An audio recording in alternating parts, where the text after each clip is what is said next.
తిన్నారా మేడం? ఏం చేస్తున్నారు? నా గురించి ఏం ఆలోచించారు? నన్ను లవ్ చేయడానికి నాలో ఒక క్వాలిటీ చెప్పు, ఈ లవ్ నేను యాక్సెప్ట్ చేస్తా. మహి, నువ్వు చాలా మంచిదన్న మహి. నేను 3 years నుంచి చూస్తున్నా, అందుకే నీ క్యారెక్టర్ అంటే నాకు ఇష్టం. ఓకేలే, ఈ అబ్బాయి వాడిలో మోసం చేయడు, నన్ను బాగా చూసుకుంటాడు అనిపిస్తుంది. మా నాన్న తర్వాత ఇంత మంచిగా మాట్లాడి తిను మాత్రమే. ఇలాంటి అబ్బాయి దొరకాలంటే అదృష్టం ఉండాలి. ఉన్నారా మేడం? ఏం ఆలోచిస్తున్నారు? I love you. నీకు నచ్చితేనే యాక్సెప్ట్ చేయి. ఓకే, బట్ నువ్వు నేను లవ్ చేసుకున్నట్టు ఎవరికి చెప్పుకో. And I love you too. ప్రామిస్గా ఎవరికి చెప్పవు కదా? నిజంగా ప్రామిస్ మహి. ఈ విషయం ఎవరికీ తెలియదు, మన ఇద్దరి మధ్య ఉంటుంది. నాకు మోసం చేసే అబ్బాయిలు నచ్చరు. కాదు మహి, నేను అలాంటివాడిని కాదు మహి.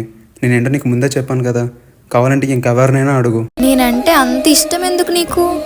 మహి, లవ్ లైఫ్లో ఒక్కసారి వస్తుంది, అది ఒకరు నమ్మితేనే వస్తుంది. ఒక్కసారి నమ్మి చూడు, గుండెల్లో పెట్టి చూసుకుంటా. నీ సినిమా డైలాగ్